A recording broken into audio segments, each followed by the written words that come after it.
Madame Gazelle n'est pas seulement l'institutrice calme et posée de Peppa.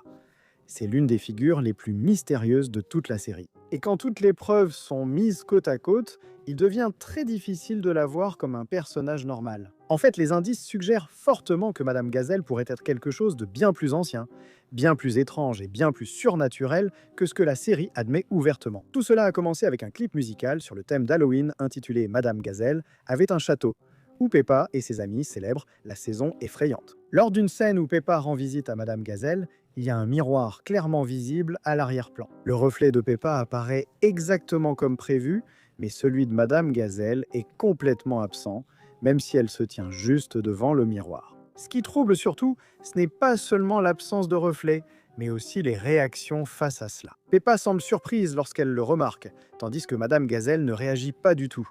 Il n'y a ni surprise, ni confusion, ni tentative de s'éloigner du miroir. Elle fait comme si c'était normal. Dans la mythologie des vampires, l'un des traits les plus célèbres est l'absence de reflet, symbolisant un manque d'âme ou une rupture avec le monde naturel. Ce détail n'est pas quelque chose qui arrive par accident, surtout dans une émission pour enfants où tout est soigneusement conçu. Cela paraît volontaire, comme un clin d'œil aux spectateurs avertis sur la signification de cette absence. Et l'incident du miroir ne s'est pas produit qu'une seule fois. Ce détail réapparaît dans l'épisode La fête d'Halloween et des citrouilles. Suzy Brebis montre avec enthousiasme à Madame Gazelle son costume de vampire. Et une fois de plus, un miroir se trouve en arrière-plan. Le reflet de Suzy est clairement visible, mais Madame Gazelle n'apparaît nulle part dedans. Et cette fois, même le narrateur mentionne l'absence du reflet. C'est étrange. Madame Gazelle n'a pas de reflet dans le miroir. Et ce n'est pas tout.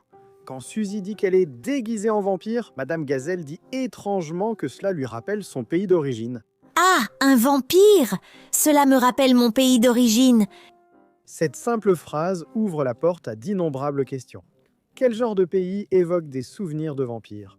Pourquoi associe-t-elle ce mot à la nostalgie plutôt qu'à la peur? Cela suggère fortement que les vampires ne sont pas seulement des histoires pour elle, mais font partie de son histoire personnelle. La maison de Madame Gazelle fournit un autre indice majeur. Dans l'épisode où Peppa et sa famille visitent sa maison, le bâtiment lui-même semble étrange. Et lorsque les personnages entrent, ils glissent sur le sol comme si la maison existait depuis si longtemps qu'elle s'était affaissée de façon inégale dans le sol. Cela peut être un simple effet comique, mais ce qui frappe, c'est ce qui est accroché au mur.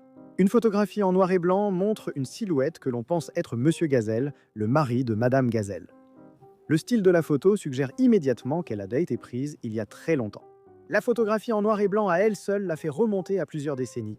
Mais l'épisode complique encore les choses plus tard avec un flashback. Madame Gazelle évoque l'époque où le sapin de Noël devant chez elle était minuscule. De nos jours, ce même arbre est immense. Et la biologie nous indique qu'une telle croissance pourrait facilement prendre 40 ans ou plus. Le problème, c'est que Madame Gazelle a exactement la même apparence dans le flashback qu'à l'époque actuelle. Il n'y a aucun signe visible de vieillissement, aucun changement de posture, aucun signe du temps qui passe sur son visage.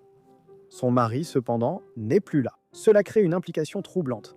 S'ils ont vécu ensemble il y a longtemps et qu'il a vieilli normalement, alors son absence aujourd'hui suggère qu'il a vécu et est mort en tant que mortel. Madame Gazelle, en revanche, est restée inchangée.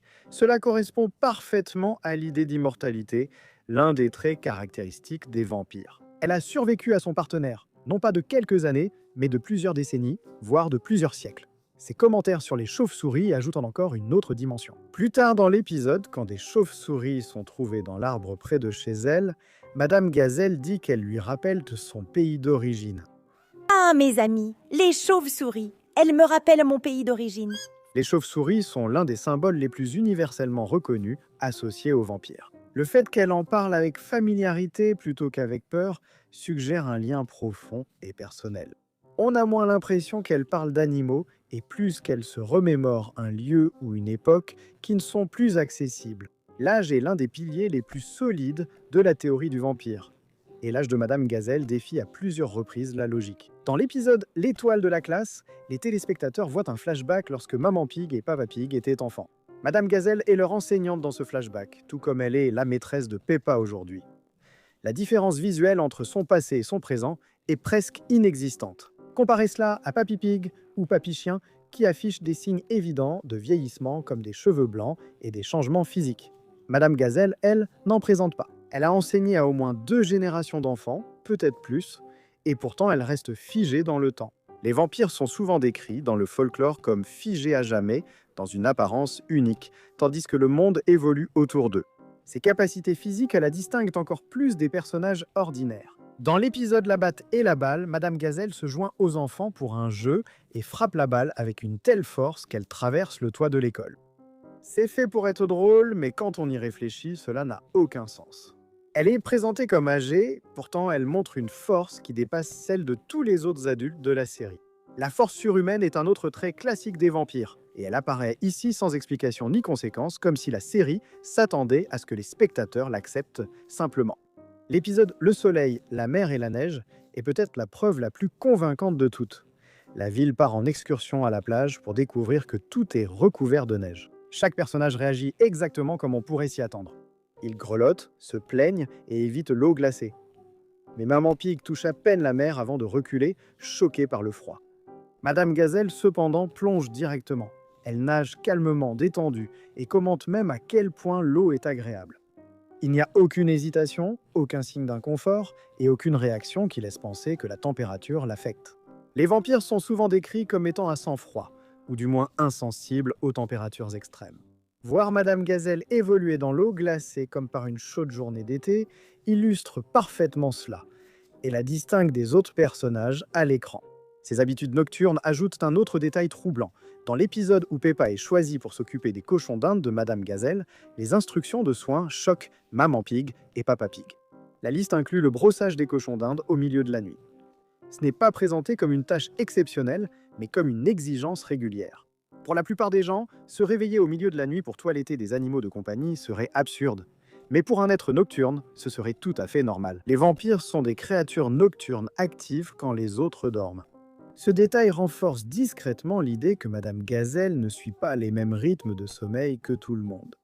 Il y a aussi sa relation étrange avec l'ail. Dans l'épisode Bois des fleurs sauvages, l'ail des ours est mentionné et Madame Gazelle déclare ouvertement qu'elle ne l'aime pas. C'est de l'ail des ours. Moi, je n'aime pas trop ça. Cela ressort car elle est par ailleurs présentée comme encourageant les enfants à essayer de nouvelles choses et à apprécier la nature. L'ail est l'un des plus anciens et célèbres répulsifs contre les vampires du folklore. Même si Peppa Pig n'y ferait jamais référence de manière sérieuse, le fait qu'elle désigne l'ail comme quelque chose qu'elle n'aime pas semble bien trop spécifique pour être insignifiant.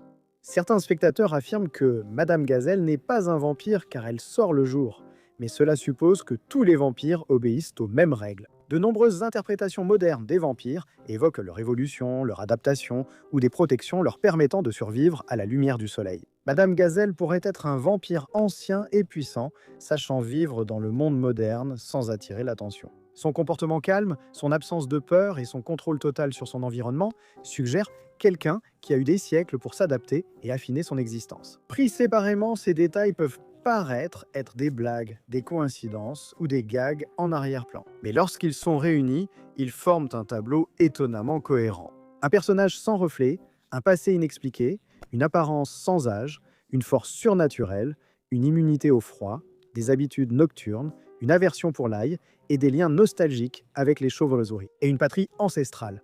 Ce n'est pas un ensemble de caractéristiques aléatoires. C'est un profil de vampire classique caché dans un dessin animé pour enfants. Peppa Pig n'affirme jamais que Madame Gazelle est un vampire, et il est peu probable que cela change. Mais ce n'est pas nécessaire. Les indices sont déjà présents, attendant discrètement les spectateurs attentifs. Quand on les voit tous ensemble, il est difficile de croire que Madame Gazelle soit une simple institutrice.